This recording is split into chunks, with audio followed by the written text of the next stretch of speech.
Bom dia a todos, ou até boa noite, ou boa tarde, ou boa madrugada, depende do horário e qual o momento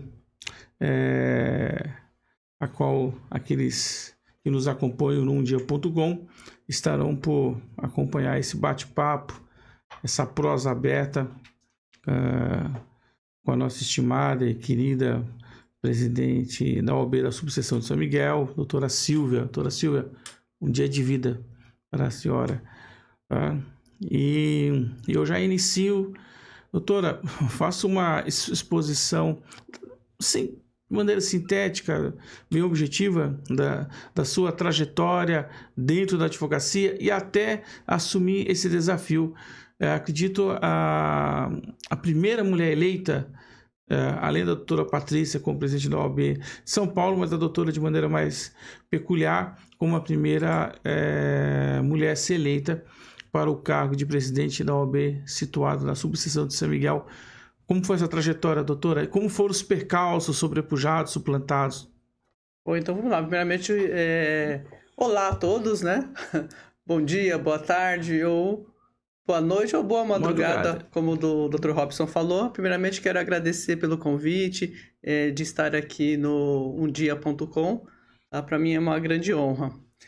Bom, a minha trajetória é bastante longa. Pode não parecer, mas eu já tenho um pouquinho mais de 50 anos de idade, tá? Já estou com 52 anos de idade. Quando eu falo a minha idade, as pessoas se surpreendem. Nossa, não parece. Eu falo, porque a genética é boa, né? Bom, mas vamos lá. Antes de cursar Direito, eu cursei Ciências Contábeis. Por quê? O meu sonho sempre foi ser advogada. Mas, assim, venho de família humilde, então eu sempre com dificuldade para estudar, né? Pagar os estudos. E aí eu entrei numa grande empresa como auxiliar de escritório. E naquela esperança de um dia ter condições financeiras para cursar a minha tão sonhada Universidade de Direito. Aí um dia o gerente, num bate-papo de sexta-feira, final de expediente, ele falou uma frase que me tocou bastante. Ele falou, olha, se eu ficasse esperando ter dinheiro para cursar a faculdade, eu não estaria aqui hoje.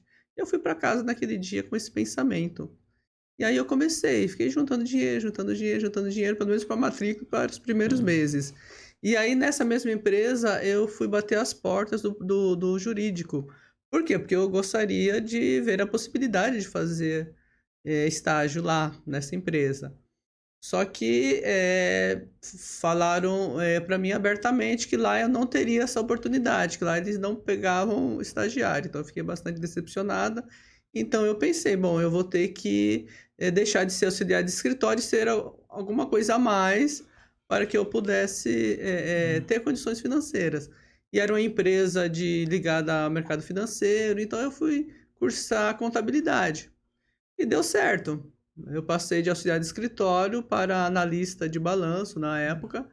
E aí eu comecei a faculdade com bastante dificuldade, mas ao terminar a faculdade eu já conseguia pagá-la com o meu salário. Então, acho que foi uma boa estratégia. Só que no último ano eu fui demitida dessa empresa. E aí tive dificuldade para conseguir trabalhar no escritório de contabilidade, porque eu não tinha feito estágio na área, mas consegui alguma coisa, então eu fui fazer a faculdade de Direito. Aí então eu fui fazer, desde o início fiz estágio também. E ao terminar a faculdade de Direito, eu já me engajei nos trabalhos voluntários da OAB, lá na seccional. Naquela época a gente recebia a carteira sempre sempre éramos inscritos na seccional. E assim foi comigo. Então eu comecei a frequentar os grupos de trabalho, principalmente a Comissão da Jovem Advocacia, e lá eu me tornei coordenadora do grupo de Direito do Trabalho, que é a área na qual eu sou especializada.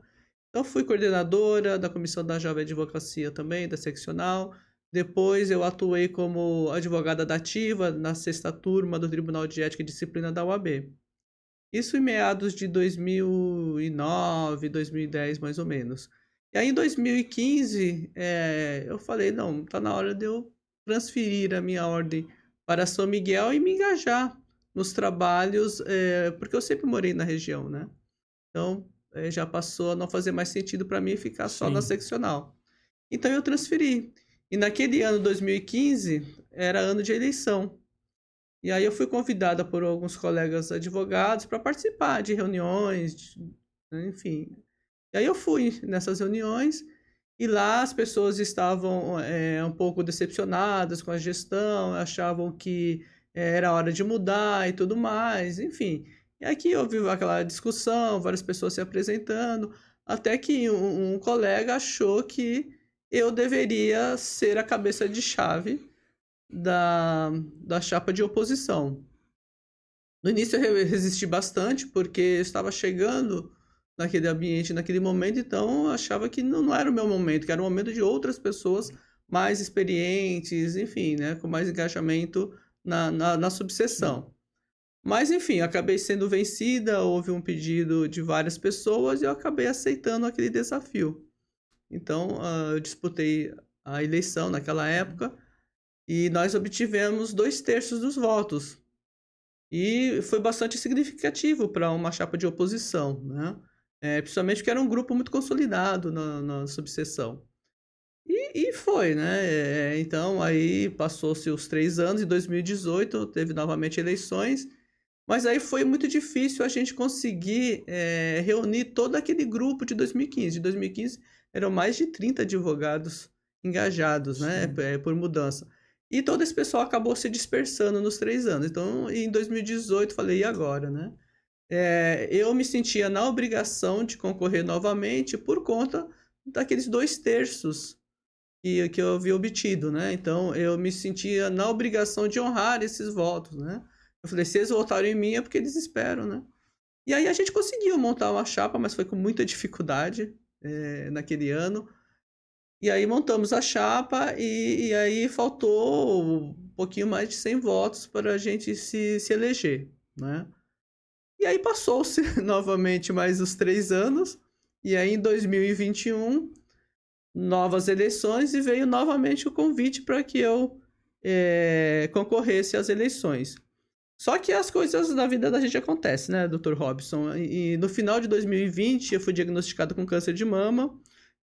Graças a Deus foi um diagnóstico precoce. E eu operei no início de 2021. E aí eu iniciei a quimioterapia, fiz radioterapia, no meio do caminho contraí Covid, tive que suspender o tratamento por 30 dias. Então eu demorei muito para dar resposta para o grupo. Falei, olha, querer eu quero, me sinto até nessa obrigação também, mas preciso ver se eu vou ter condições para isso, então eu preciso esperar. E assim eu esperei, somente em julho eu consegui dar a resposta, e aí eu vim, né, na época, enfim, devido à queda de cabelo, acabei optando pelo uso de uma peruca, né? Até brinco que foi quando eu descobri que realmente os homens gostam, preferem as loiras, viu? A gente brinca muito com isso. E aí foi, e aí acabou dando certo, né? Acabei sendo eleita, né? Na época eu pedi para que os colegas, para que não informassem o meu problema de saúde, Sim. né? Achei que isso não era necessário, não era desnecessário, né? Então a gente fez uma campanha, pedi obviamente um pouco de paciência para eles, porque a gente sabe que é uma campanha difícil, né? Sim. A boca de urna é cansativa, o dia inteiro de pé. Eu me lembro que eu tive que entrar várias vezes na subseção para sentar um pouco. Eu sentia muitas dores das articulações por conta dos efeitos colaterais do remédio que eu Sim. tomo. Então foram várias. Então eu entrava, descansava um pouco, voltava para a boca de urna e foi. E dessa vez deu certo e aí nós fomos Esse primeiro eleitos. ciclo de 2021 até 2024 termina Isso, fim-se agora. isso, vai terminar no dia 31 de dezembro de 2024. E a pergunta a qual ela não pode deixar de ser feita, existe essa possibilidade de almejar, aspirar à continuidade, a buscar a reeleição? Ainda não está nos planos da presidente, da doutora, não tracejou ainda se vai. Veja, o martelo ainda não está batido, né? Mas existe sim essa possibilidade, até porque nós acreditamos que fizemos um trabalho bom, né? Pelo menos nós cumprimos os compromissos de campanha que nós fizemos, então acho que isso é muito importante. E todos os compromissos que nós fizemos, eles foram cumpridos, né? Minha principal obrigação e preocupação desses 3 anos era isso, né? Mas é um trabalho voluntário, é um trabalho que requer bastante dedicação. Então a gente também depende do auxílio de outras pessoas, né? Então a gente depende da família, dá um apoio, porque a gente precisa desse apoio da família, para a gente poder conseguir fazer uma boa gestão, né? Então depende muito dos colegas também. Eu tenho recebido pedidos para que venha a reeleição, porque ao que a pesquisa que foi feita aí pela seccional indica que a nossa gestão foi bem avaliada, né? Então nós estamos Tanto pesando envolve uma renúncia por parte de quem está mais ao redor da doutora, como também uma participação e colaboração para que o objetivo é proporcionar uma gestão de qualidade em prol da OAB de maneira mais direcionada à subseção São Miguel. Doutora, durante esses 3 anos, em meio a todas essas turbulências no país, essas ebulições, esses desafios às quais sempre se apresento, e até por ser a primeira presidente mulher da subseção de São Miguel, o que a doutora conseguiu configurar em meio a tantas mudanças, modificações sociais, comportamentais, quer queiramos ou não, a OAB como um espaço destinado à pluralidade social, como que a doutora consegue articular tudo isso, porque quer ou não, são várias vozes, vários ecos, são vários posicionamentos, e também já faço uma ligação com essa questão da jovem advocacia. Como que esses 3 anos a doutora consegue avaliar? Obviamente que o nosso bate-papo ele não tem uma intenção de referente a se a doutora irá sair candidata ou não, mas apurar esses 3 anos e meio a tantos desafios, mudanças de governo, esses conflitos ideológicos, como que a doutora consegue ponderar todas essas particularidades, essas peculiaridades? Bom, Robson, primeiramente, assim, por eu ser mulher e a primeira mulher a presidir a OAB de São Miguel, claro que eu me orgulho bastante disso, mas mais do que isso, o que eu espero é abrir portas para outras mulheres. Mas não é fácil. O meu primeiro ano de gestão foi extremamente difícil. Por quê? Porque a gente que eu falo que nós somos um grupo, Uhum. né? Nós acabamos rompendo aí algo que já estava consolidado há Sim. 40 anos, né? A subseção fez 42 anos no dia 25 de maio, e durante todo esse tempo eu sou a quinta presidente. Quer dizer, em 40 anos só 5 pessoas dirigiram a nossa entidade, então isso é muito pouco. Então, assim, tinha um grupo consolidado há muitos anos, então quando eu assumi, eu tive bastante dificuldade. Por quê? Porque existia aquela coisa, né? Uma certa resistência por ser mulher, enfim, né? Por estar chegando naquele momento. Então, o primeiro ano foi bastante difícil por conta disso, porque eu encontrei bastante resistência de autoridades locais, por exemplo, né? Mas eu fui trabalhando, trabalhando, trabalhando, e aos poucos fui mostrando o nosso trabalho, e aí acabou quebrando um pouco essa resistência, e hoje muitos daquelas pessoas que tinham essa resistência, Esses hoje já não paradigmas, tem mais, esses né? estigmas foram Foram quebrando. funcionando ao Isso, quebrados. né? E assim, uma coisa que eu sempre tive em mente é que eu entendo que a UAB, ela não é feita só para os advogados. A gente precisa, enquanto entidade, dialogar com as outras entidades locais. Então, quando a gente fala de uma UAB para todos, é isso, é a gente dialogar com a comunidade local. Então, eu sempre procurei, durante a nossa gestão, nos aproximar de todas essas pessoas. Consolidar, por exemplo, o nosso compromisso com o Fórum de São Miguel, por exemplo, né? Estreitar os laços, a gente tem conseguido isso também.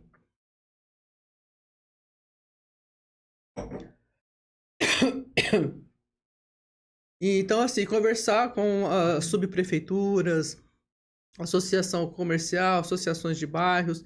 Então, eu acho que isso é um grande diferencial na nossa Uhum. gestão, né? E a gente conseguir dialogar com todas essas pessoas, porque, como você falou, são ideologias diferentes, né? Então, a gente precisa ter ouvidos abertos para todos, sem pré-julgamentos. Acho que isso é mais interessante. Esses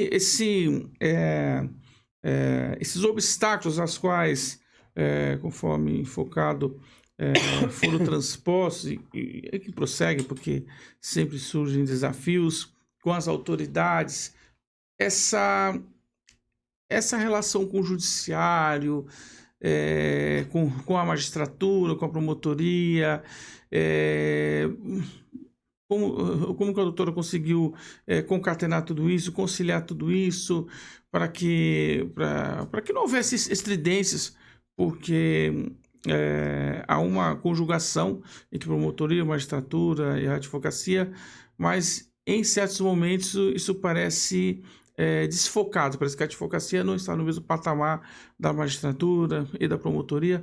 Como que a doutora conseguiu fazer com que essas partes se aproximassem da advocacia, esse diálogo fluente, como que a doutora desenvolveu isso aí? Conseguiu fazer com que houvesse essa aproximação, até essa abertura para uma maior conciliação, esse enfoque de que estamos no mesmo patamar de promover a justiça. Bom, acima de tudo, buscando o diálogo, né? Então, a gente procurou visitar as autoridades, nos apresentar enquanto dirigente de ordem e colocar a OAB à disposição para dialogar, para que a gente pudesse melhorar o sistema judiciário como um todo. Porque eu acho que esse não é o interesse só do advogado, é o interesse de todos, do juiz, dos promotores, do próprio cidadão. Então, é isso, né? É tentar promover o diálogo. Então, a gente sempre em constante diálogo com a diretora do fórum, né? Muito importante, com vários juízes também. A gente, sempre que possível, vai visitá-los, convida eles também a visitar a nossa subseção, e para promover realmente o diálogo, para mostrar que, olha, nós estamos no mesmo patamar e nós juntos podemos construir um judiciário melhor para todos.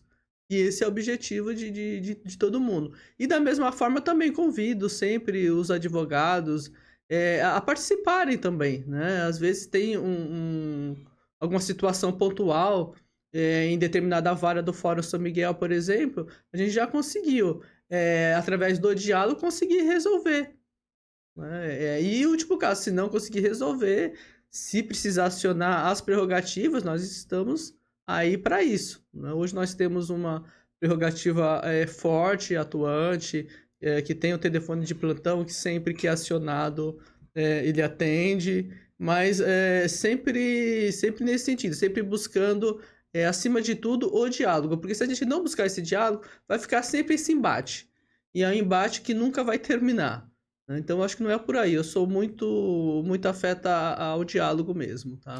A doutora, pelo que eu pude notar, observar, apresenta um histórico no que se refere a uma questão de engajamento, de se comprometer com questões sociais. Como que a doutora conseguiu gerenciar o período de transição de sucessão eleitoral, que foi uma hecatombe, foi uma eclosão, as pessoas estavam à flor da pele. Como que a doutora não poderia nem para ir para A, nem para B, nem para C? Como que a doutora conseguiu apaziguar, atenuar e evidentemente, proporcionar, através da OAB, o espaço para essa condição, né, de que os próprios advogados e advogadas pudessem manifestar suas posições, opiniões, evidentemente, sempre pautado no respeito. Como a doutora conseguiu lidar? Eu sou de A, eu sou de X, sou de Z. Então, doutora, qual a sua posição? O que é isso, que é aquilo? Como, doutora, essa capacidade evidentemente que a doutora tem as suas direções, mas como presidente, como conseguiu enfrentar um momento que foi tão turbulento das eleições e ainda continuam as pessoas arredias umas com as outras, por causa de posições, de ideias, as quais são válidas, mas não deveriam construir essas barreiras. Como a doutora conseguiu e consegue fazer essa administração, consegue fazer contrabalancear tudo isso? Bom, primeiro, como eu falei, sempre o diálogo e o respeito acima de tudo, né? E saber também diferenciar que uma coisa é a Silvia cidadã, outra coisa é a Silvia dirigente de ordem. Isso é uma coisa que sempre teve muito clara na minha cabeça, né? Por quê? Porque eu, como cidadã, obviamente eu tenho as minhas preferências futebolísticas, tenho as minhas preferências políticas, tenho as minhas preferências religiosas. Mas enquanto dirigente de ordem, eu não posso ter essas preferências. A minha preferência enquanto dirigente é sempre pelo diálogo e pelo respeito. Então, assim, eu sempre abri as portas para todas as pessoas de todas as ideologias. E sempre ouvi todos com muito respeito. Então, acho que por conta, acredito eu, dessa minha postura respeitosa, eu também tenho obtido essa contrapartida também respeitosa, né? Claro que em alguns momentos a gente não concorda com tudo que determinada pessoa pensa ou fala, mas a gente respeita, né? Enquanto dirigente de ordem, como a gente também não pode falar tudo que a gente pensa, não é? Eu sempre procurei pensar no coletivo, acima de tudo. Nunca na minha vontade pessoal, mas sempre na vontade de um coletivo. É claro que eu, na qualidade de diretora-presidente, é claro que você tem as suas. Aquilo que você quer implantar numa gestão, né? Eu sou uma pessoa que sempre fui ligada ao social. Desde minha adolescência, sempre gostei, sempre participei de trabalhos voluntários, enfim, sempre me engajei nesse ponto. Então, não tem como não trazer isso para dentro da UAB, né? Muitas pessoas percebem isso, tanto que hoje nós somos procurados por entidades que buscam esse diálogo, né? Então, não vou citar aqui nomes de entidades, mas a Sim. entidade já veio procurar a gente, querendo fazer projetos, solicitando o apoio dos advogados. Então, a gente tem feito bastante esse trabalho através das comissões, não é? Atendendo aí essas entidades, né? Então, a gente também dá um apoio de orientação também. Já teve entidades que veio nos procurar. A princípio, eu queria que nós entrássemos com ação, porque o poder público não estava ouvindo eles e tudo. Eu falei, não é esse o nosso objetivo, nós nem podemos entrar com esse tipo de ação enquanto entidade, mas nós podemos promover o diálogo. E nós conseguimos, como um ente neutro, vamos dizer assim, nós conseguimos unir esses dois grupos aí e eles conseguiram conversar e conseguiram chegar a um diálogo. Então, acho que isso é muito bom, né? Então, sem desrespeitar ninguém, né? Enfim, eu acho que é isso. É ouvir todo mundo e ver como que a gente pode ajudar para promover uma sociedade mais justa e mais democrática. Acho que isso é fundamental. Conforme a doutora colocou, as comissões as quais encabeçam a gestão efetuada pela doutora, comissões foram inseridas para atender as demandas de uma sociedade com novas configurações. Isso causou um certo atrito, até necessário, com até então leitura de uma tendência mais conservadora, com valores dentro de uma ótica a qual não se adequavam com essa nova vertente, com a nossa roupagem, como comissões voltadas às demandas raciais, étnicas, LGBTQI, por aí vai, que sempre vai acarretar algumas oposições. Como foi esse trabalho, doutora, para começar a instaurar essas comissões e como tem sido a recepção, a aceitação, assim, por parte da comunidade dos advogados da OAB, da Subseção São Miguel? E hoje, doutor, qual a estimativa? Quantos advogados estão inscritos, elencados na OAB, situado em São Miguel Paulista? Tá bom. Hoje a OAB está beirando os 3.000 advogados. Nós estamos lá com 2.000. A última vez que eu vi estava 2.908 Tá. inscritos. Então, até o final da gestão, eu acredito que vai, com certeza, deve passar dos 3.000 inscritos, né? E a OAB é uma entidade muito conservadora, sobretudo a OAB de São Miguel. A gente está situada no reduto de pessoas nordestinas. Então, o machismo ali, ele está impregnado, isso é cultural mesmo. E como que a gente quebra isso, né? Aos poucos. Então, uma coisa que o nosso grupo sempre sentiu falta foi essa abertura para as minorias. Quais minorias? As pessoas pretas, as pessoas LGBTQIA+. Então, a gente sempre sentiu falta disso dentro da OAB de São Miguel Paulista. Por isso, uma das primeiras medidas que nós tomamos foi a implantação da Comissão de Igualdade Racial. No primeiro ano de gestão, nós tentamos promover e instituir a Comissão de Igualdade Racial e a Comissão de Diversidade Sexual. Mas nós tivemos dificuldades para conseguir pessoas para presidir as comissões. Então, no primeiro ano, tivemos que juntar as duas comissões. Então, era a comissão da igualdade racial e diversidade sexual. Não era adequado, mas foi o que foi possível fazer naquele primeiro ano. Então, eu falo sempre que as comissões, os presidentes de comissão, é a extensão da diretoria. Por quê? Porque são eles que movimentam, que transformam a nossa subseção.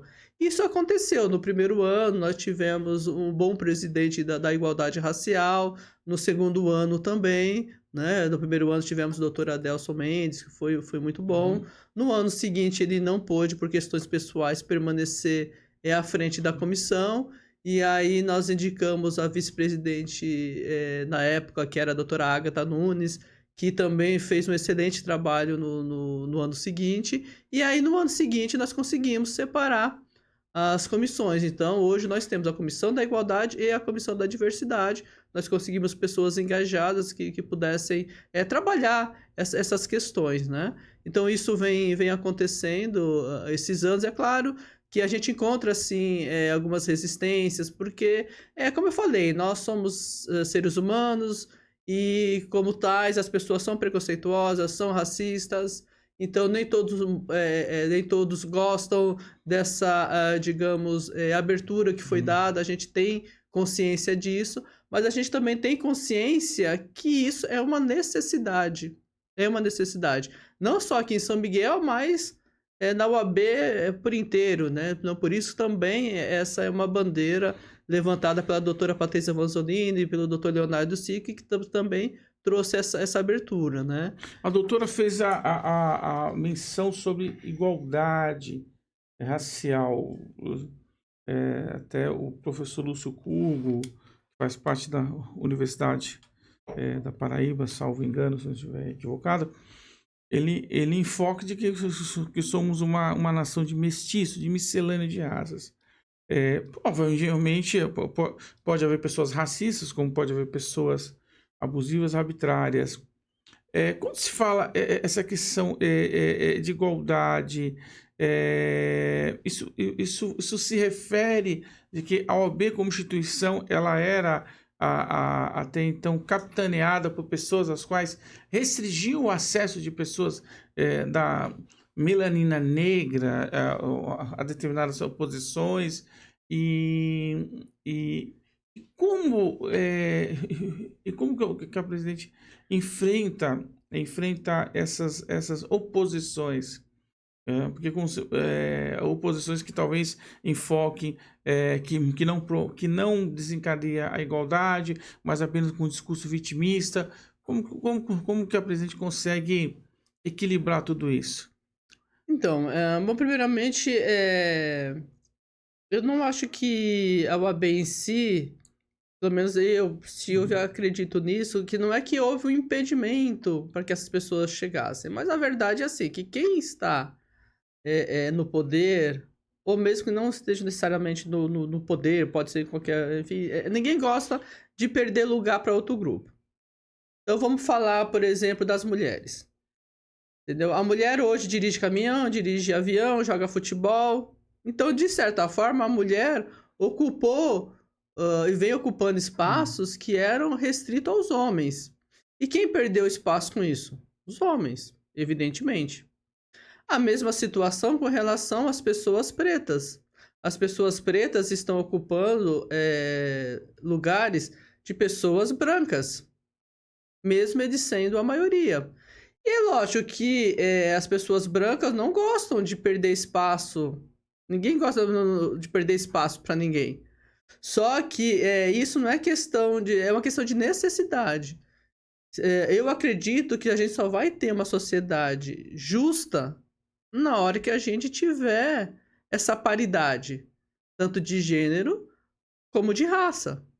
Veja, como que pode, em 42 anos de uma instituição como a OAB, ela só ser presidida por homens? E por que nunca por pessoas pretas? E por que é importante ter pessoas pretas dirigindo a OAB, mulheres dirigindo a OAB? Porque cada um tem um olhar diferente, entendeu? Eu tenho um olhar para as mulheres que os homens não têm como ter. Assim como eu não tenho um olhar para o homem como o homem tem. Então, assim, nesses anos todos que a UAB foi presidida por homens, então os homens entre aspas, foram privilegiados. Por quê? Porque tiveram as suas necessidades atendidas. As mulheres não tiveram, porque não tinha ninguém com esse olhar. As pessoas pretas também não tiveram, porque não tem ninguém com esse olhar. Então, quando você dá abertura para que uma mulher consiga dirigir a UAB, como aconteceu agora em São Paulo, depois de 90 anos, e em São Miguel, depois de 40 anos, a gente está vendo a diferença de atender necessidades específicas desses grupos. Porque a mulher ela tem um olhar diferente mesmo. Assim como o homem tem um olhar diferente. Isso é normal, né? Então, por isso que é importante a gente ter essas mudanças, né? E a questão da racial é uma questão que a gente precisa conversar. A gente precisa falar. A gente vive num país extremamente racista. Então, se a gente não falar, eu como mulher branca, eu imagino a dor de uma mulher negra, mas eu não sinto essa dor porque eu não sou uma mulher negra. Mas eu tenho essa consciência dessa necessidade de se dar essa abertura, de se falar. Então, por isso que foi dada realmente essa abertura na nossa gestão e a gente pretende continuar com essa abertura e a gente tem procurado sempre levar essa conscientização, porque a gente não quer aqui formar grupos, né? Grupos de pessoas pretas, grupos de pessoas brancas, grupos de mulheres, não. O que nós queremos é uma UAB mais igualitária, entendeu? Com pessoas de todos os gêneros, de todas as raças. Esse é o nosso principal objetivo. Essa questão das minorias e sempre aí traz esses eventos em tertilhas ou em discussão sobre as pessoas trans, ou uma situação hipotética, uma pessoa trans deseja usar o banheiro feminino, mas a pessoa trans biologicamente é um homem, mas se vê como uma mulher. Como presidente. Bom, hipoteticamente, se isso acontecer, como que poderia ser enfrentado? O que vai acontecer? Isso já tem sido experiências em várias questões. Mas como lidar com essas vozes também. Que a pessoa, ela se sente de uma maneira, e só que um espaço é destinado para algo que ela não se sente, mas se sente do outro lado. Porque a OAB ainda ela não enfrentou uma situação dessa. Ou existe vamos colocar assim, as pessoas estão mais retraídas, tímidas, não querem ir para o front ainda. Se surge a situação na OAB de São Miguel, um homem trans quer usar o banheiro feminino, como que seria enfrentado, como que vai ser lidado, como que vai ser tratada a questão? Bom, é difícil a gente conseguir imaginar como vai ser, né? Até porque lá você conhece bem lá a subseção, nós temos o banheiro masculino e o banheiro feminino. Se acontecer essa situação, a gente vai ter que dialogar, porque essa pessoa ela vai fazer o quê? Se ela quiser usar o banheiro feminino, ela vai entrar, vai fechar a porta e vai usar. O que vai acontecer é pessoas de fora se sentirem incomodadas com a situação. E aí, quando isso acontecer, Robson, a gente vai ter que sentar, vai ter que conversar e vai ter que dialogar. Primeiro, para entender o porquê essa situação incomodou tanto aquela pessoa. Eu acho que é a primeira coisa, né? A gente tentar entender a dor do outro. A primeira etapa é isso. Segundo, tentar buscar uma solução. Porque o mundo muda e nós temos que acompanhar essas mudanças, né? Então, de repente, é se pensar em fazer um terceiro banheiro, o banheiro que nós chamamos de banheiro neutro. Seria entendeu? Uma proposta alternativa. Seria uma alternativa, entendeu? Mas assim, numa situação dessa, primeiro a gente precisa sentar e dialogar. Entendeu? Para entender se é só preconceito, o que é, né? Porque a gente precisa ter respeito dos dois lados. Entendeu? Até mesmo para quem é preconceituoso, a gente precisa tentar entender o porquê que essa pessoa é tão preconceituosa. Por quê? Né? Será que essa pessoa ela já passou por alguma situação? Entendeu? O que fez essa pessoa a ser dessa forma, pensar dessa forma, que não pode ter lugar para pessoas pretas, que não pode ter lugar para pessoas LGBTQIA+. O que levou a pessoa a se tornar dessa forma, né? Então, assim, eu acho que conscientização. Eu tenho pessoas, conheço pessoas que eram extremamente preconceituosas. Por quê? Porque vinha de uma geração muito preconceituosa, mas que hoje já não é mais. Por quê? Porque acabou adquirindo essa consciência. Entendeu? Por isso que eu acho que a gente precisa dar abertura e falar sobre os temas e sempre ouvir os dois lados. Esse tem sido a tônica de uma parte das palestras, elas têm se enviesado, elas têm se inclinado para essas temáticas, para esses assuntos. Não deixa de ser uma estratégia propositada para difundir, enraizar, fazer com que as pessoas possam se abrir para serem mais razoáveis e refletirem, ponderarem mais sobre essas situações. As coisas estão aí, a realidade está aí. Por isso a gestão a qual o presidente orquestra tem seguido palestras como letramento racial. Houve uma palestra sobre essa, e também com esse viés, com esse foco, com essa abordagem de fazer com que os advogados que já estão há um certo período ali sedimentados e aqueles as quais iniciam a trajetória ali na subseção São Miguel. Por isso, o novo perfil dessas palestras, a nova proposta com essas palestras seria fazer com que as pessoas pudessem ponderar mais sobre essas mudanças, como a gente colocou, essas modificações que estão aí em curso na sociedade. Isso, então, nós damos bastante liberdade para as comissões trabalharem, né? Então, são elas que escolhem os temas, são elas que preparam as palestras e tudo mais. A mim, cabe apenas dar alguns direcionamentos. Alguns vêm, pedem a opinião, pedem uma sugestão e a gente vai direcionando. E eu acredito que um dos principais objetivos da Comissão da Igualdade Racial é justamente promover essa conscientização De que forma? Através de palestras, através de congressos que eles têm feito, falando sobre letramento racial. Até eu mesmo tenho aprendido muito com essas palestras, não é? E aí, agora que eu entendo assim, que é um trabalho de longo tempo, sabe? De longa duração. Ainda eu acho que nós, é um campo minado. eu acho assim, ainda a gente encontra muita resistência, né? E isso é normal, eu entendo que é normal essa resistência. E como que a gente vai quebrando essa resistência? Aos poucos, entendeu? Então, assim, é falando sobre o assunto, é dando abertura, é chamando a outra parte para dialogar, entendeu? Nunca ir para um embate, entendeu? Então, já aconteceu situações de colegas falarem frases que não são corretas hoje de se falar. Então, aí a gente chama a pessoa, conversa, fala, olha, vamos dar uma olhada nisso daqui, hoje as coisas são diferentes. Então, assim, a gente vai promovendo esse conhecimento. Porque muitas coisas que acontecem, Robson, eu não acho que acontece. Tem muitas coisas que são de forma proposital, sim, mas muitas coisas acontecem por falta de conhecimento mesmo. Então, por isso que tem que ser uma educação contínua desses grupos, tá? Ô, Robson, deixa eu voltar aqui. Você tinha me falado também com relação à jovem advocacia, Isso, né? a jovem advocacia. Isso, a jovem advocacia.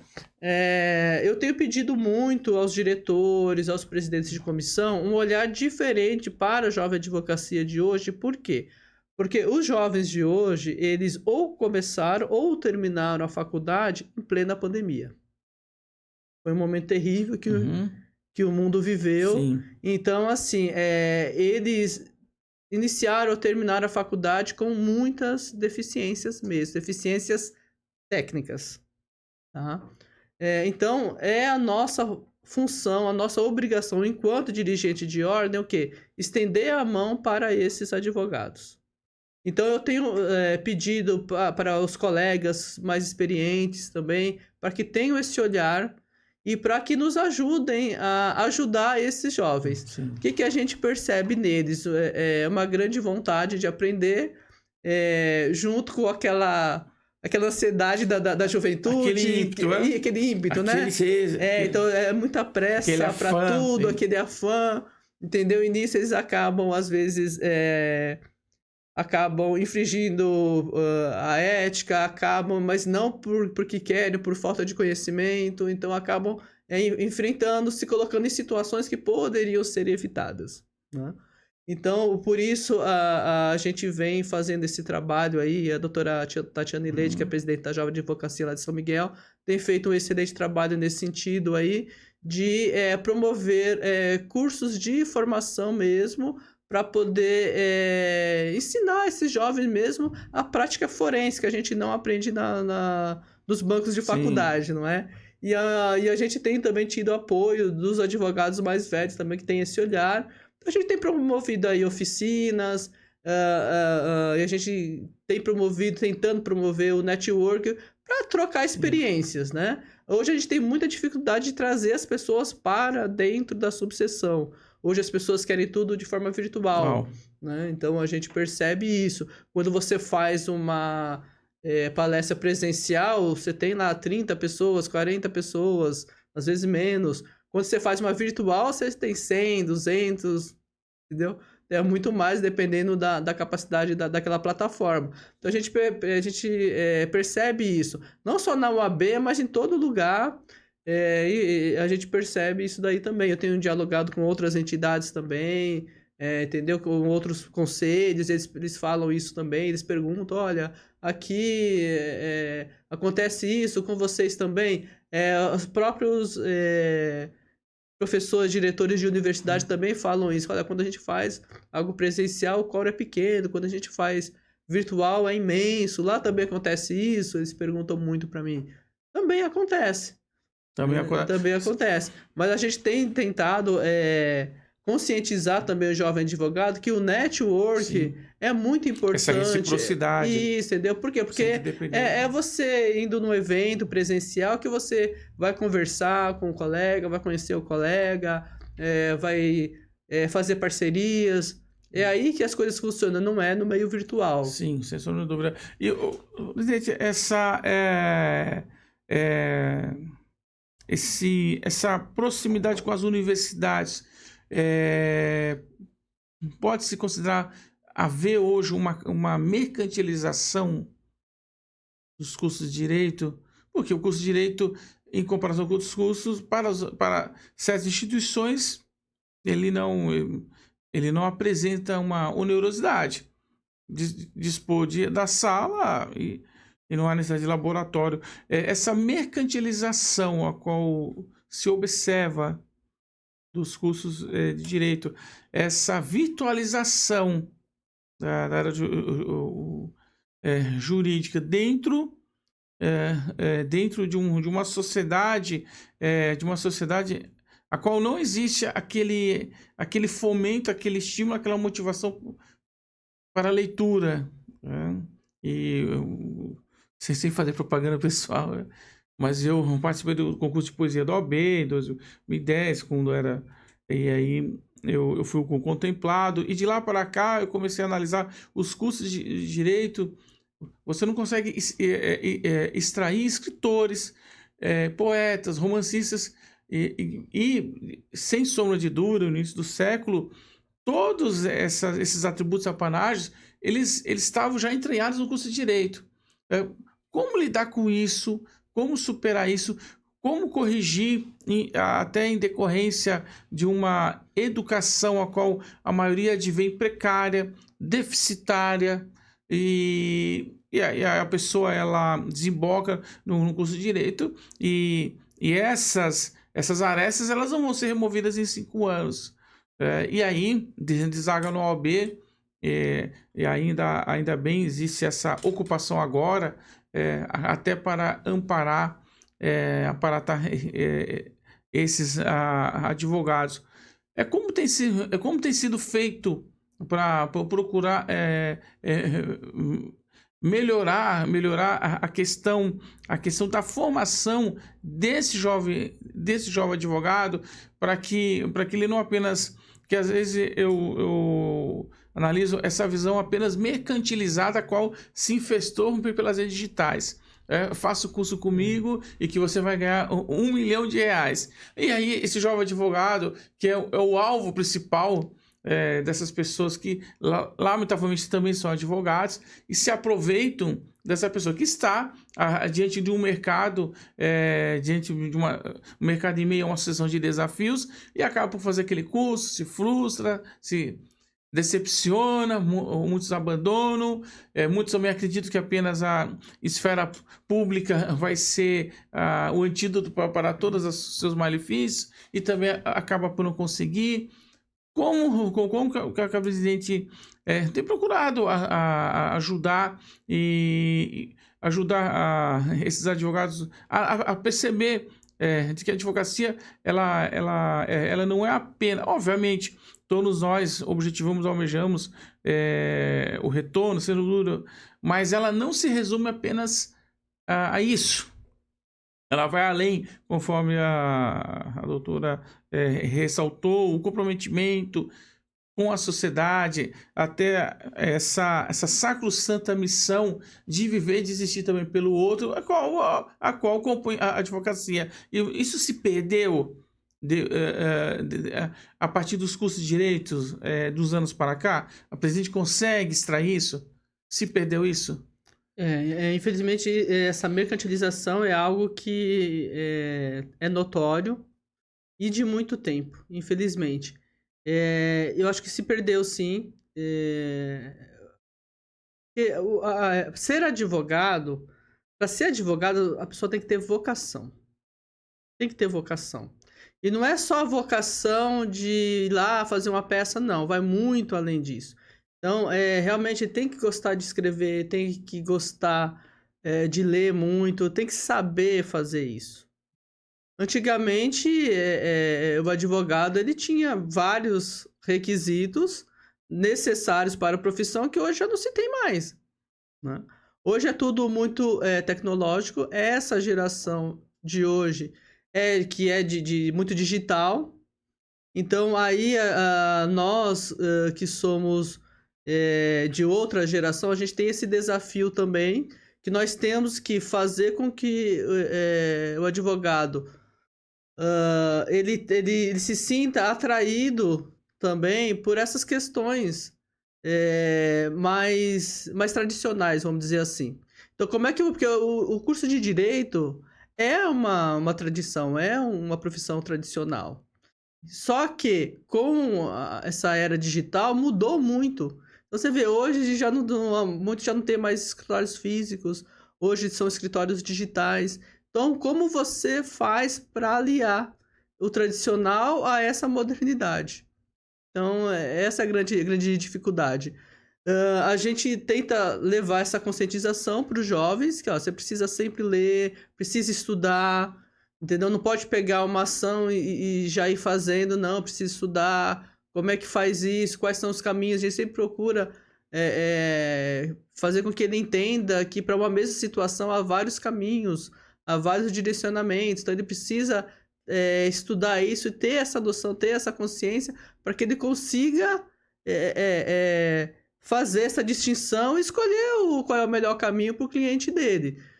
Como que a gente faz isso? Através das oficinas práticas que a gente vem promovendo, só que a gente também tem que tentar tornar essas oficinas atrativas para o jovem. Porque se você simplesmente colocar lá à disposição, olha, vai ter essa palestra, o melhor palestrante do mundo, ele não vem, ele não tem essa consciência, entendeu? Esse jovem de hoje, ele não sabe o valor que tem aí um grande nome do direito, não tem essa consciência. Para ele é tudo muito digital, então como é que você atrai? Né? Então, por isso nós optamos aí por uma presidente jovem que consiga se aproximar dessa juventude. A gente está tentando aí aliar tudo isso. Eu vou te dar um exemplo. Nessas oficinas que nós temos promovido, tem lotado a casa. Nós estamos fazendo uma vez por mês no sábado. Casa cheia. A última, nós falamos sobre ética. Sobre ética. A casa não estava cheia. Por quê? Porque a gente percebeu isso. O que o jovem quer? Ele quer saber, ó, como que eu faço para advogar e ganhar dinheiro. Então, as oficinas de prática, como atender em delegacia, que nós já tivemos, casa lotada, enfim, agora de ética, não. Por quê? Porque a maioria que teve lá, teve com um objetivo. Sim. Como que eu posso trabalhar nas redes sociais sem infringir a ética? E nessa oficina foi muito bom, porque muitos saíram de lá falando, meu Deus, eu estou cometendo várias infrações sem saber.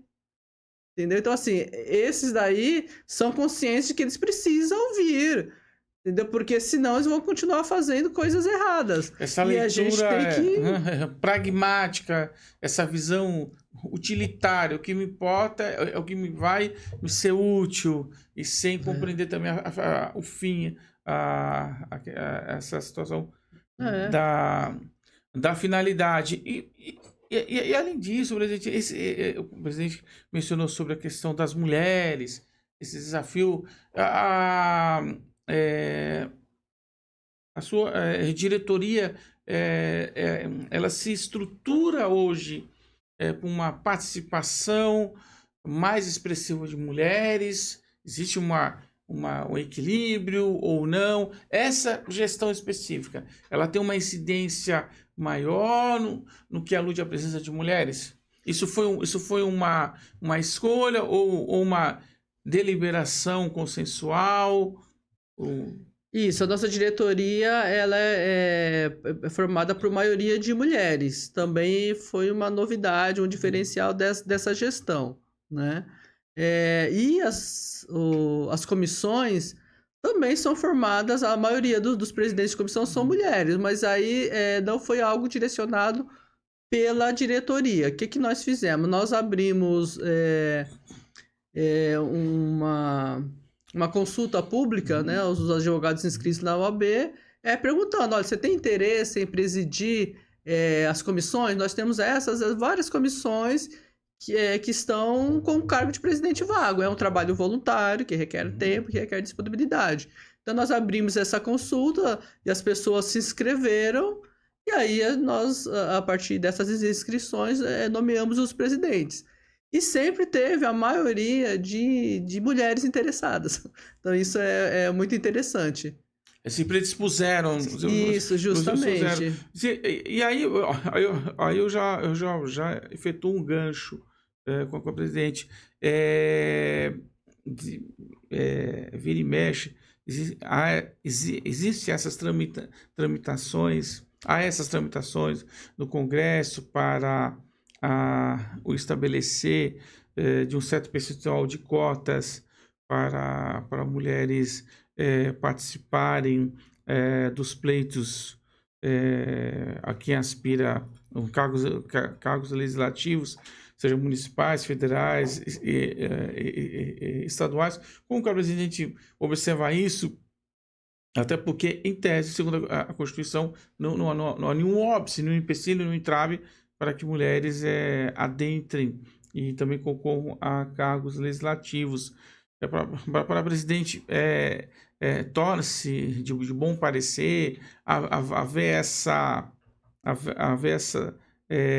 seleção, uma porcentagem, 10% tem que ser mulheres. Os partidos têm que apenas direcionar para as mulheres, ou a presidente considera de que deve haver um interesse, como houve aí a questão da subseção de São Miguel, aberto para todas as pessoas, e evidentemente um percentual maior de mulheres, porque elas se dispuseram e obviamente preencheram aí as características e as exigências firmadas. Para a presidente, essa questão de cotas para a participação de cargos eletivos deveria ser aplicado, não deveria ser aplicado? Isso não fere a nossa Constituição? Olha, o ideal seria se não existisse essa necessidade de cotas. Mas, infelizmente, isso é necessário. Por quê? Porque se não tivesse as cotas, nós não teríamos mulheres hoje, entendeu? No Congresso, na Câmara, não teríamos. Ou teríamos um percentual muito pequeno, como era antigamente. A mesma coisa dentro da UAB. Porque hoje nós temos mais mulheres e mais pessoas pretas na UAB, por conta das cotas. Por que isso acontece, na minha visão? Essa questão de não querer perder espaço, entendeu? Quem sempre esteve na política, isso é uma coisa que vem de muito tempo, entendeu? A mulher do lar, o homem é que tem que ir para o trabalho, para a política. Então, isso é uma coisa que vai ser quebrado muito futuramente, entendeu? Então, assim, a minha filha vendo eu fazendo trabalho fora, vendo o meu marido lavando a louça, limpando a casa, fazendo isso, ela vai entender que isso que é o correto, essa divisão de tarefas. E os filhos dela vão entender dessa forma. Então, o que eu acredito é que no futuro, muito, muito, muito, muito à frente, nós vamos conseguir essa paridade. Mas hoje, as cotas sim são necessárias para que a gente possa atingir isso.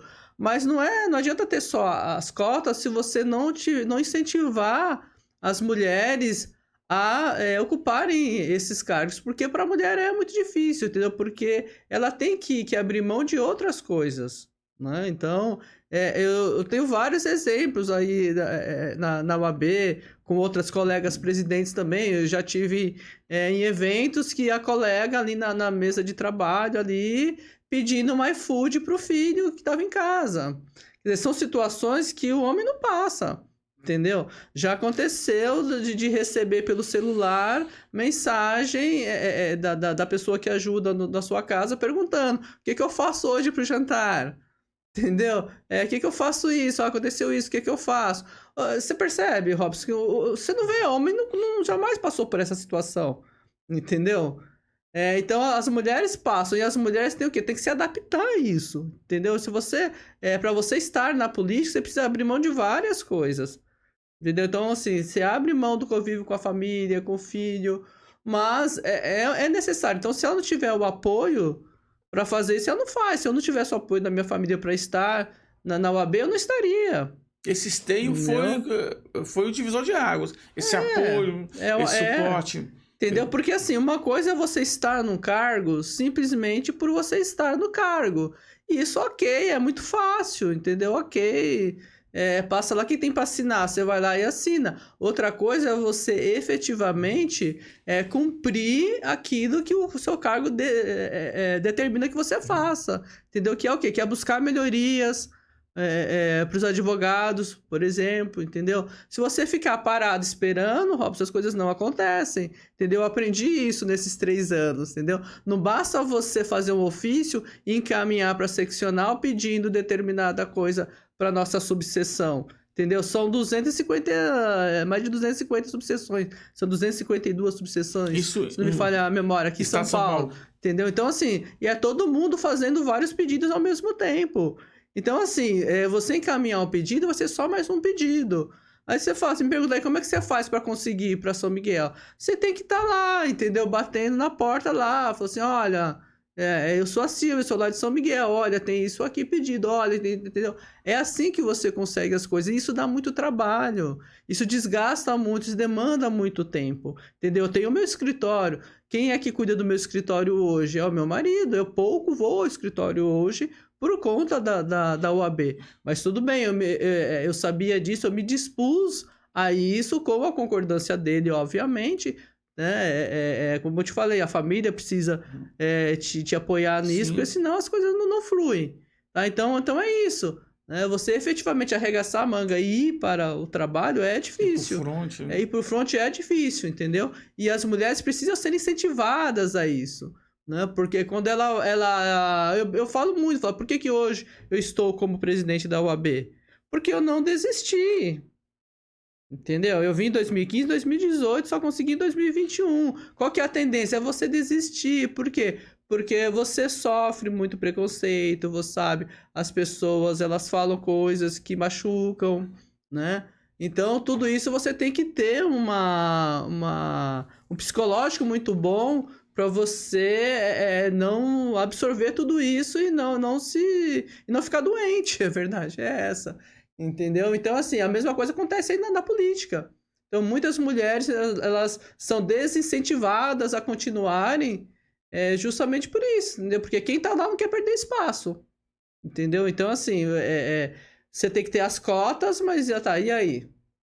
Entendeu? Por isso que hoje você tem muitos candidatos aí que são chamados laranjas, tá lá só para cumprir cota. Sim. E isso precisa ser combatido. Já podemos assim definir que a presidente tem uma veia de engajamento social, comprometimento. E aí, um dos caminhos a serem feitos nos bate-papo, nessa conversa, mais aí atual, a PL do aborto.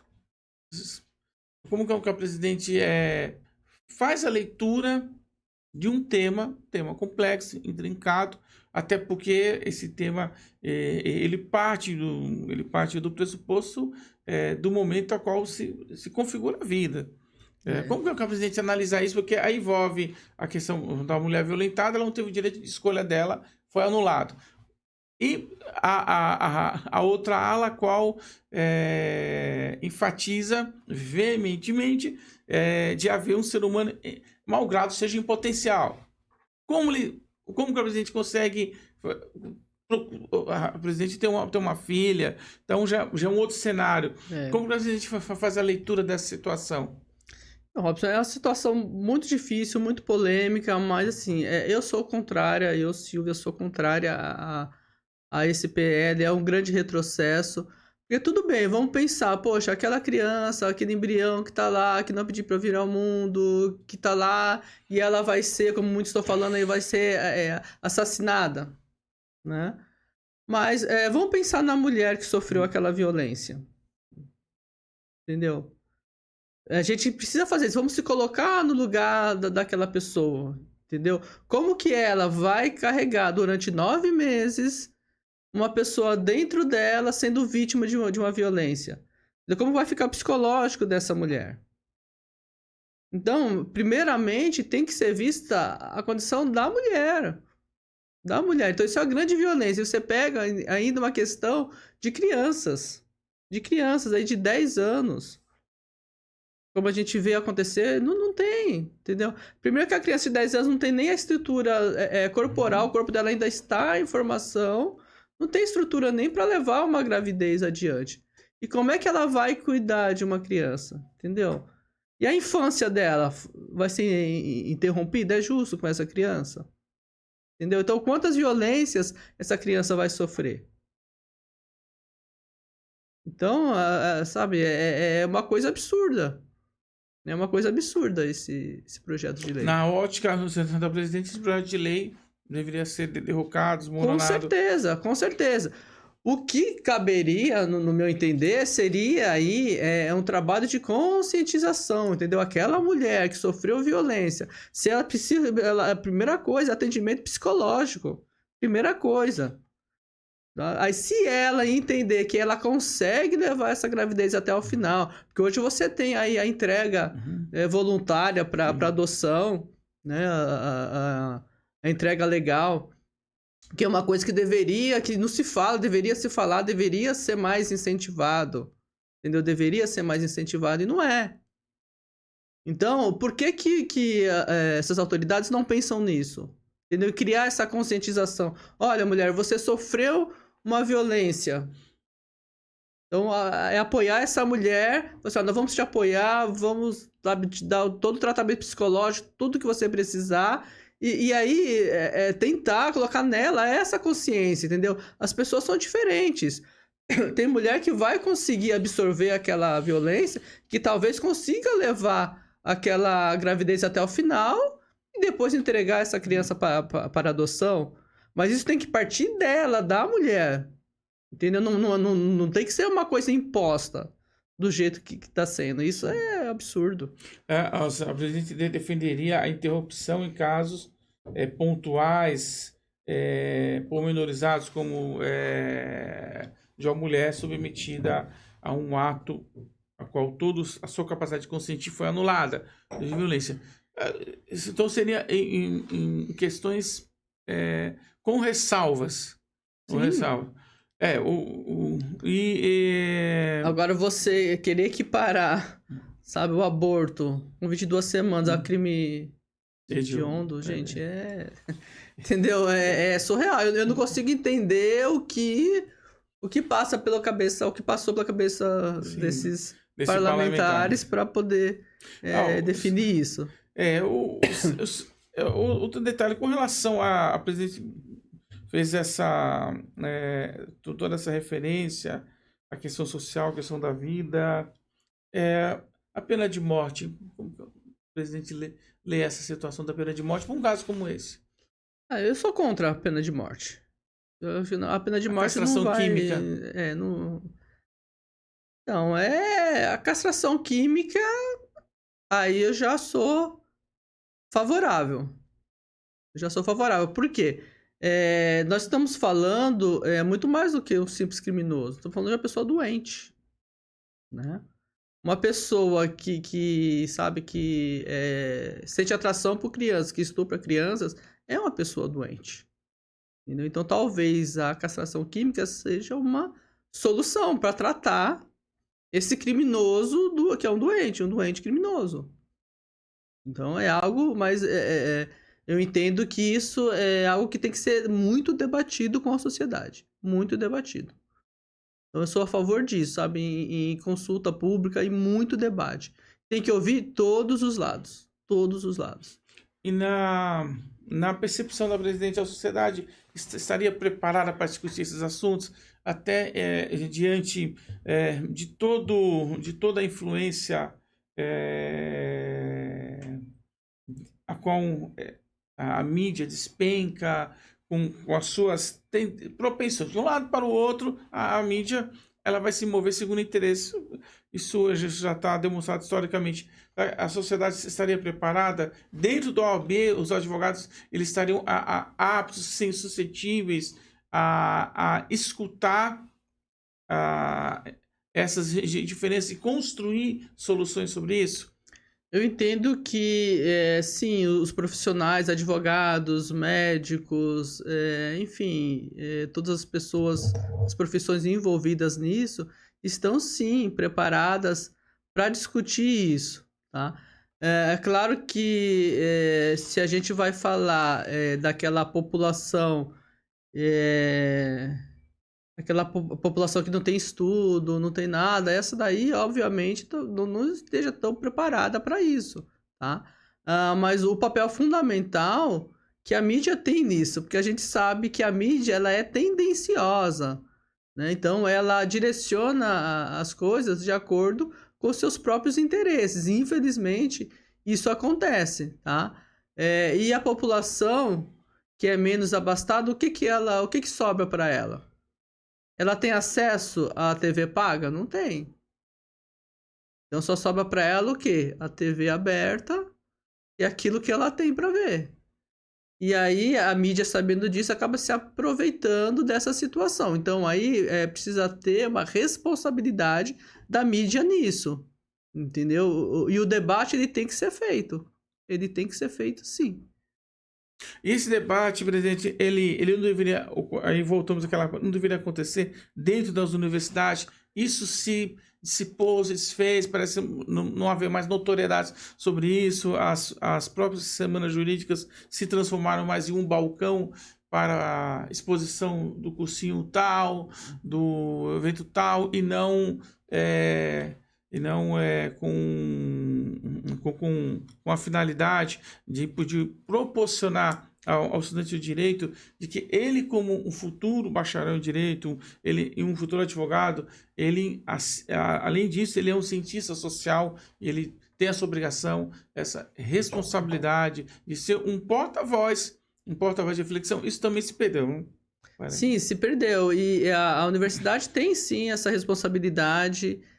A OAB tem sim essa responsabilidade. O Cresce tem o CRM tem essa responsabilidade. Enfim, então todos esses institutos, esses órgãos deveriam se unir para promover esses debates, né? E digo mais, a OAB, o advogado, é a voz do cidadão. Então nós, advogados, precisamos levar essas discussões para essas pessoas, entendeu? Que só tem o quê? Só tem essa mídia aberta para ouvir, entendeu? Nós podemos levar essas discussões através, por exemplo, da comissão OAB Vai à Escola, entendeu? Então, a gente se coloca sempre à disposição das escolas para levar essas reflexões, né? Eu falo que não são discussões, são reflexões, que é muito importante quando a gente vai fazer esse trabalho, não a gente colocar nosso desejo pessoal, mas sim a gente tentar colocar algo mais abrangente, a gente colocar todos os lados para fazer com que as pessoas possam refletir, né? Então esse é o caminho. Então a gente precisa ir conversar. Nós temos aí várias ONGs, né, que atendem mulheres vítimas de violência, enfim, tem várias ONGs que atendem crianças, enfim, tudo, pessoas com deficiência. Vamos levar essas discussões nesses locais também, né? Por que não? E a sempre polêmica e também a acirrada discussão da maioridade a partir dos 16 anos para determinadas práticas consideradas hediondas, fascínoras, deletérias ou maléficas. A presidente também concordaria com isso? Se seria uma viabilidade, evidentemente, não para eliminar a possibilidade desses eventos, mas inibir com adolescente de incorrer na prática de um latrocínio, de um homicídio, de um estupro? Talvez possa sim inibir, mas eu não acho que esse seja o caminho. O que eu vejo muito é que as pessoas elas querem uma solução prática e rápida para determinada solução. Só que eu vejo muito além, eu vejo todos esses problemas de violência que a gente vê aí hoje, isso é decorrente do quê? Do social, entendeu? É da falta de alimentação adequada, é da falta de escola, é da falta de emprego, entendeu? Eu vejo isso nas escolas. Às vezes a gente vai atender as escolas através da OAB vai à escola, da comissão, e a gente vê esse cenário, entendeu? Então, hoje, uma dificuldade muito grande enfrentada pelas escolas é a questão da ausência dos alunos, né? Tem muita ausência. Então eles querem colocar tentar fazer com que os pais se conscientizem da necessidade dos filhos irem para a escola. Aí eu te pergunto, como é que aquele pai que não tem condições de colocar comida dentro de casa, entendeu? Como é que ele tem cabeça para pensar nisso? Entendeu? Como é que a gente resolve essas situações, né? Como é porque a gente vive uma situação muito difícil hoje, Robson, entendeu? Se a gente for ver o preço da cesta básica, entendeu? Quem é que tem condição de comprar um pacote de arroz, um pacote de feijão para suprir o mínimo para sua família? Entendeu? E a gente vê uns com tantos e outros sem o mínimo, entendeu? Aí essa pessoa vai fazer o quê? Entendeu? Então a violência, para mim, ela decorre disso, da condição social da pessoa. Então precisa ter um olhar diferenciado para essas questões, entendeu? Você diminuir a questão da menoridade para 16 anos como você usou aí a palavra, vai inibir? Inibir? Vai. É claro que vai inibir, né? Aí vai Porque pra 14. vai inibir, entendeu? Mas vai resolver? Não vai. Aí você diminui para 14, vai inibir o de 16 de praticar? Vai. Mas vai resolver? Não vai resolver. Entendeu? Então, tudo isso para mim são o quê? É paliativo. Isso não resolve. Não resolve. Para mim, o que resolve é a educação. A gente tem que ter uma educação cada vez melhor. Entendeu? Cada vez melhor. Tem que ter essa consciência. Porque hoje, o que a gente vê? Aquele pai que não teve estudo, aí tem os filhos. O filho, ele acha que vai ter que o futuro dele vai ser igual ao do pai e da mãe. Vai ser doméstica, vai ser, sei lá, sem nenhum demérito à profissão, mas vai ser, sei lá, motorista, vai ser pedreiro. Entendeu? Não. Entendeu? Ele pode, se não é porque você não teve estudo que o seu filho não vai ter essa oportunidade de estudo. Entendeu? Então, é a consciência. A presidente, o presidente pode considerar aí seria a marca de uma ausência de um Estado sem nenhum planejamento estrutural, muda governo, entra governo, muda governo, governo, e o presidente colocou essa ascensão ao poder e essa mantença indelével, perpétua ao poder, acaba aí por entravar mudanças estruturais, as quais já nos deparamos isso já durante um bom período, tá? Presidente, nós estamos aqui para encerrar aqui esse bate-papo, estendo novamente para um próximo encontro nosso, estaremos aí por agendar, e a presidente pode trazer pessoas da comissão, acredita aí que pode se acrescentar muito, pode ser acrescentado, acrescido com tamanha propriedade, e eu considero que foi princípio, foi relevante, foi fecundo essa conversa, até para uma exposição da OAB, do trabalho, tudo, e tem um pouco da Sílvia, um pouco da Sílvia engajada, entender, acredito que conseguimos desenhar um pouco da biografia da Sílvia, a Sílvia comprometida, compromissada com o outro e sem sombra de dúvida, se absteve até de interesses pessoais para assumir essa incumbência, não há nenhuma contrapartida. Conforme a presidente está como voluntária e suga mesmo seu tempo, exige mesmo, requer. Mas desde já